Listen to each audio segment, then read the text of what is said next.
Getting dressed doesn't have to be complicated, but for years I made it way harder than it needed to be. I was constantly buying new stuff, chasing trends, only to still end up hating my outfits and feeling like I had nothing to wear. Not to mention all that wasted money. Oops. The truth is, most of us wear 20% of our clothes 80% of the time. So instead of focusing on being able to buy more all the time, I realized that you just have to make sure that your 20% is really, really good. So in today's video, I want to bring it back to basics and share my top 15 timeless wardrobe staples that will give you endless outfit options and always make you feel stylish. I'm telling you, these are going to make getting dressed so much easier that you're gonna wish you owned them sooner.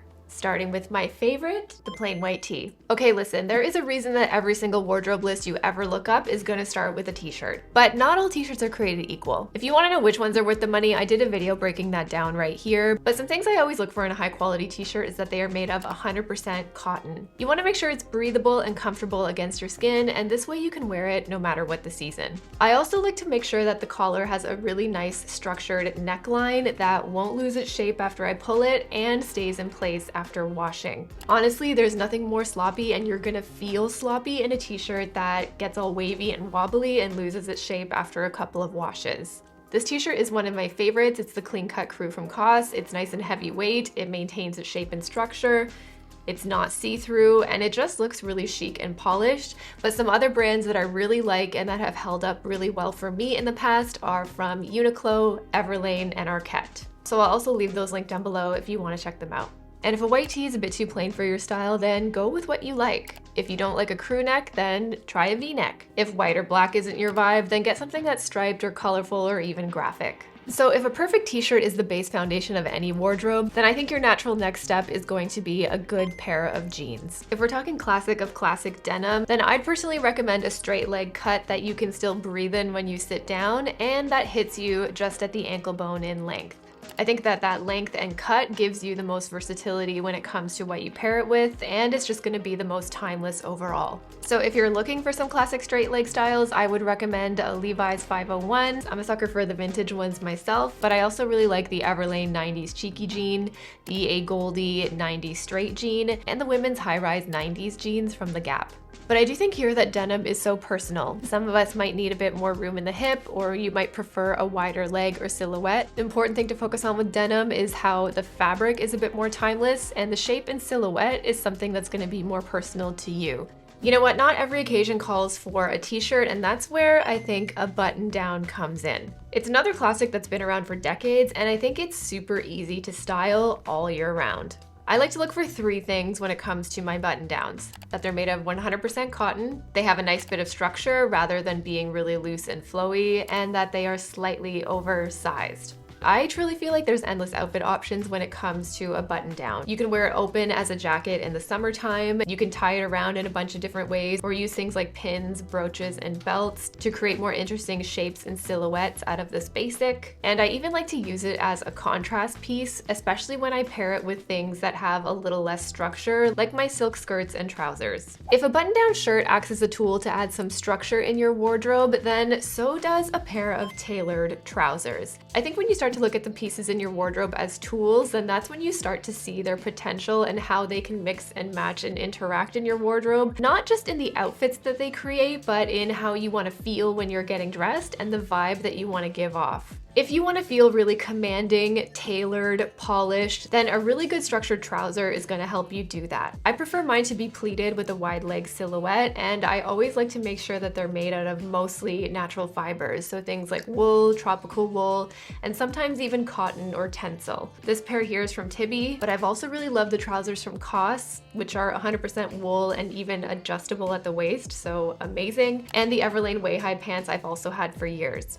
And these are not just for the office. You can dress them down with things like t-shirts, tank tops, and sneakers. And when you want to look a little more elevated and professional, you can wear them with flats, heels, as a suit, and pair them with your button-downs and blazers. Next, I want to talk about tank tops. Not only do they layer perfectly, but they work great on their own in the warmer months. And I just think they give every outfit such a clean and minimalist look. Some of my favorite tanks have been from Aritzia, Cezanne, Totem, Anina Bing, and Uniqlo. So I think there's something for everybody at every price point. I do prefer my tanks to be a little bit more form-fitting, so I'll typically go for a 95% cotton to 5% elastane blend so that they're just a little bit more tight to the body. And if you want the bare minimum basics, I would say get a black one, a gray one, and a white one. All of these pieces I think make for a great foundation outfit, so now let's talk about layering. I think it's good to have at least 2 different types of knits in your wardrobe. One that's on the thinner, more fitted side so you can easily layer it, and one chunky, more oversized silhouette that you can wear alone or thrown over your shoulders. In any case, when it comes to your knits, this is where fabric really matters. I always make sure that I go for natural fibers like wool, merino wool, cotton, and cashmere. Don't get me wrong, an acrylic blend sweater will look and feel amazing the first time you buy it, but as soon as you wash it, it's gonna look like crap and it's just not going to feel good on your skin. Natural fiber knits will always feel better and more breathable, as long as you're not allergic, that is. And if your sweaters do pill over time, just run a fabric shaper over them and they're gonna look brand new. And it doesn't have to be boring. Pick whatever color, shape, and silhouette suits you, and I think it's gonna look timeless and great year after year. This next one might be a little controversial, but I'm gonna recommend a go-to legging. Because you know what? Comfort is always going to be timeless. And I actually think that athleisure dressing has been around long enough that there's a way to incorporate athletic gear into your outfits so that it doesn't always just look like you're going to the gym. My favorites are these ones right here. They are the Lululemon Align leggings. I've been wearing these for literal decades.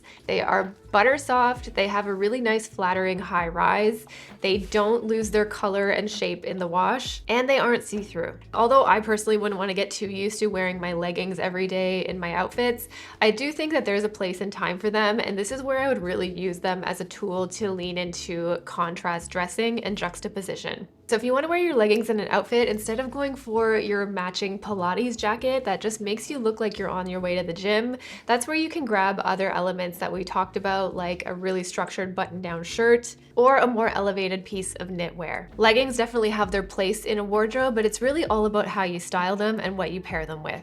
And you know what? Sometimes you just don't want to wear real pants, so that's where your go-to legging comes in. And if you want something that feels just as easy to wear as a pair of leggings, then I think having at least one everything dress, your go-to dress, is such a key piece to have in your closet.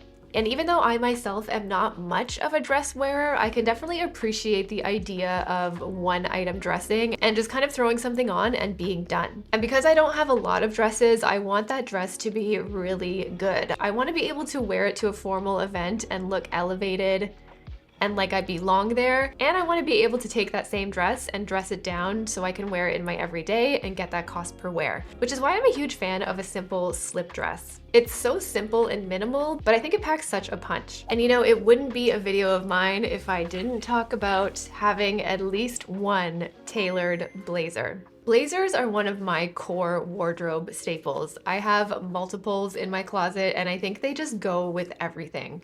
But I do understand that a lot of people might feel a little too corporate or overdone in a blazer. But I think once you find the one that works for you, you're really gonna love them. If you're talking about using clothing as tools in your wardrobe, then a blazer is something that can bring more structure, polish, and command to an outfit. To me, it's like the cheat code to feeling elevated without even really trying too hard. If I was gonna recommend a blazer to most people, then I think a black structured blazer made out of majority wool that's either single-breasted or double-breasted is going to do best for most people, but truly go for a color here that works for you, because I think at that point it's the tailored structure and silhouette that's going to feel the most timeless. In terms of fit, I like my blazer to be slightly oversized but still fit correctly, and the easiest way to do that I find is to either take it to a tailor so it fits you perfect, especially if you're buying one that's thrifted, or if you're buying new, then go for a piece in your true size, but that's designed to fit slightly oversized. And don't be too afraid of the word oversized. It doesn't mean that you have to be swimming in your blazer, but it just gives you more room to layer, and it just gives the outfit a more relaxed feel overall without losing that structure.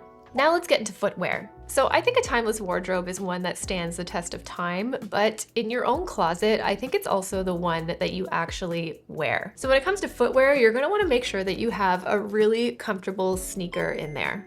One that you can wear every day and that you can just throw on and it'll pretty much go with everything. If I was making this video 5 years ago, I would just recommend for you to get a plain white sneaker, something as low profile and as kind of minimal as possible, but I don't actually think you need to do that anymore. So if you don't want to go for a black or white, I think you can also throw in a pop of color here, and I think it would be a lot of fun. But I do think sneakers are underrated when it comes to a timeless wardrobe essential, because they're probably the thing that most of us reach for every day. They're the most comfortable, they're the most walkable, they're reliable, and if you get one that you really love, then I think you're gonna be able to just throw it on with literally anything. So don't sleep on this as a wardrobe essential. But you know, you don't always want a sneaker, and that's where I think having a really good walkable flat shoe is so key. Some of my favorites are in the form of a Mary Jane or ballet flat, a really cute but comfortable pair of slides, or even a classic pair of loafers.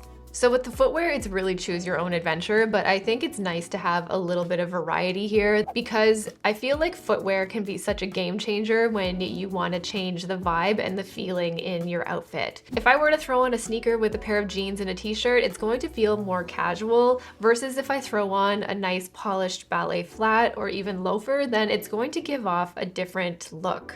But either way, I want my shoes to be comfortable and walkable so that I can actually wear them in my everyday life. And along with a good shoe, I think every wardrobe also needs a really good pair of boots. These can be heeled, they can be flat, they can be tall, they can be midi, ankle, whatever you prefer and what you're actually gonna wear in your wardrobe. But I think a good pair of boots is just a really great tool in your wardrobe when you wanna look for something either a bit more edgy or polished in your outfits. I think most clothing videos and lists would recommend a pair of basic black boots, but if that feels a bit too heavy for you, then try it in brown, navy, or even dark green. What I always look for in a pair of boots is that they're made of real leather and the heel is not too high. I want it to be walkable and comfortable, and I always actually look for a boot with a more slim, pointed toe silhouette, because for me, I think I have a longer torso with shorter legs, so I always like to have a more slim and pointed silhouette to bring more length to my lower half and hopefully make me look a bit taller. But round toe, almond toe, you do you here. Since we've got the outfit down from head to toe, now all we really need to think about is some outerwear and accessories. I think having a couple of versions of your perfect throw-on jacket that just goes with everything is so key, and it just makes getting dressed so easy, especially if you just don't want to try that hard. For spring and more transitional weather, I truly do love a trench coat. I like mine to be a bit longer and oversized, but I still want it to have a lot of structure. You can go for that classic camel like I did here, but I've seen so many cool trenches now in like olive green, in black, in burgundy, so go for a color that you love. And then in the colder months, you really can't go wrong with a nice structured wool overcoat. I have one in black, gray, and even brown, so go for the color you like. Make sure it's a bit roomy so that you can layer, and it can just make any outfit feel polished instantly. One essential I think everybody needs is a good catch-all everyday bag. I prefer my bags to be a little bit bigger so that I can fit my entire life in them, but you could also consider adding a smaller, more compact bag for things like evening wear. So for your everyday carry, you can go for something neutral and classic like this one. It's gonna fit everything, but you can also add things like pops of color or even texture in your everyday bags. This is another one that I reach for all the time. It has some really cool basket weave texture to it, and it's a bit more slouchy. So I just think it adds something interesting to my look while still being practical. And just like you have hero pieces in your wardrobe, you also have your hero accessories. So things like belts, sunglasses, jewelry. These are sort of the icing on what's already a very good cake that's just gonna take your outfit to the next level and make you feel more put together and like yourself. And I think you could just have some fun here. I'm not gonna recommend any specific kind of sunglasses or belts or accessories. I think choose ones that sort of help you put your outfit together in the way that you want. So if you want something that's a bit more sharp and edgy, go for a pair like this. Or if you want something a bit more classic, then you can go for like a brown tortoiseshell pair like this. So it really depends on what you like, what you're going for, and how you want your outfit to feel. But I think if you have some key go-to accessories that you reach for over and over and have fun mixing and matching, then I think it's really gonna help bring a lot more personality to your outfits, and it's gonna help it feel more interesting and fun over time. So they're timeless pieces, but they don't have to be worn in that classic timeless way if you don't want. So there you have it. Those are my 15 timeless wardrobe staples that I think you'll be wearing for years to come. So let me know what your timeless staples are in your own wardrobe. Thanks so much for watching. Give this video a thumbs up. YouTube thinks you'll like this video, so check it out next to see if it's right. And I'll see you next week. Bye.